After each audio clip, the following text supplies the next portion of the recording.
in the development of Christianity, you have certain themes and certain ideas that are developed. One of them is, and this is a very clear idea, that with the coming of Jesus, Judaism stops being valid, and the Torah is no longer valid.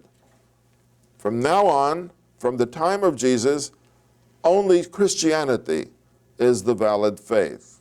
And that is a clear statement of Christianity. The other thing is that Christianity had very much concern about certain symbols. One of them being that the destruction of the temple was symbolic of the end of Judaism as a valid religion. Not only does Judaism stop being the valid way of becoming at one with God, since Jesus is the fulfillment of what Judaism foretold and promised, not only is Judaism no longer valid, but symbolically, God permitted the temple to be destroyed in order to show that Judaism is at an end. Christianity, and we can see it when we read in the early writings, and not just the early writings, but throughout Christian history until modern times, there is a very passionate commitment to faith in Christ as the only faith. And those who are not Christians are outside the realm of those who are to be saved. Now, I know that in the course of time, certain variations were made. I mean, there was a time when they said, well, if someone were exposed to the gospel and they didn't become Christian, then they are condemned. But then someone said, well, what if some people never knew about the gospel, never heard the story, didn't know anything, and they're good and honest and kind people? Well, an exception was made in that case. And some Christian theologians have also redefined what Paul was saying, because Paul said certain things which seem to imply his faith in Judaism as a Jew. And he implies that that never left him. So he is saying, in effect, because I'm a Jew and I live according to Judaism. As he says, I'm a Pharisee, the son of a Pharisee. Those are the words he uses. But he is preaching to the Gentiles, and they don't have to become Jews to become Christians. They can become Christians through faith in Christ. So it's clear that there is some kind of statement, and there's nothing invalid about that. I mean, Paul could have said, as we understand these words, he could have said, look, I'm preaching faith in Christ to the whole world. Jews have Judaism. And one other point that Paul says is interesting. God made a covenant with Abraham and his descendants, which means God has a covenant with the Jewish people. And then he says, if God made a covenant, it stands forever. God doesn't break his promises. God doesn't break his contracts. Well, there you have a very interesting statement, which some Christian theologians now have said, well, this means that the Jewish covenant between God and the Jews, which starts with Abraham, is eternal and permanent to this day and valid to this day. The covenant with the non-Jewish world has to be through Christ. So they've actually made this new definition of what Paul was saying.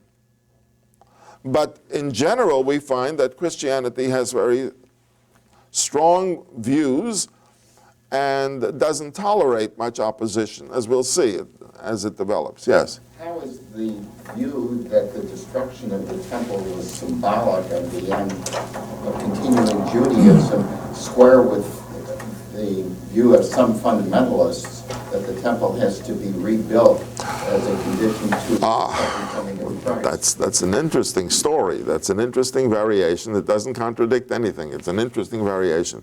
It derives from traditional Christianity, but it has been focused in modern times, and that is the idea of when is Jesus going to return? When Jesus came, he was the Messiah, the Redeemer. He was killed, And then what? Well, then he went up to live alongside God his Father, and Jesus becomes then another aspect of the divinity. So Jesus is God. What about the second coming?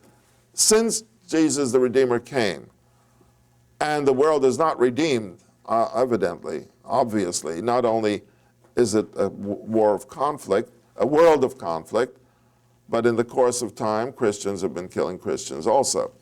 So something must happen to bring about the total redemption, which means Jesus has to return again.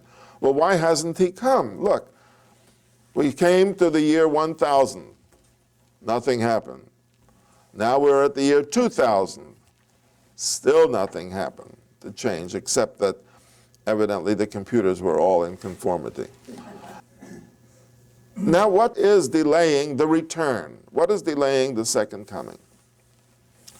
Then a theology developed that there have to be certain preparations, and one of them has to be the restoration of the state of Israel as a Jewish state, the return of the Jews to the state of Israel, the return, as some say, of all the Jews to the state of Israel, the rebuilding of the temple, and then Jesus will come.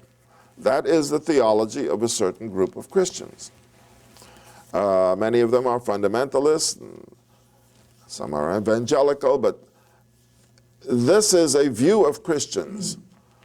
And notice how the role of the Jews in Christianity is a constant. Christianity relies on Judaism, either as the foundation of its faith or as a necessary component of Christian life. St. Augustine said that the Jewish people are an important element of world history, and we as Christians have to be protective of the Jewish people. We have to protect them. We have to condemn them because they rejected Christ. So that goes without saying. But we are still obligated to protect the Jewish people because they are an important part of the witness to history. These are the words he uses. The Jews are the people who witnessed history, and they are an important part of our world. The fact that the Jews are ruled by the church is symbolic of the fact that the church is the expression of God's will, and the Jews must be punished for rejecting Christ. But this world has to be that way. There were Christians who also said, we don't need the Jews. Those theologies were rejected by the church as heretical.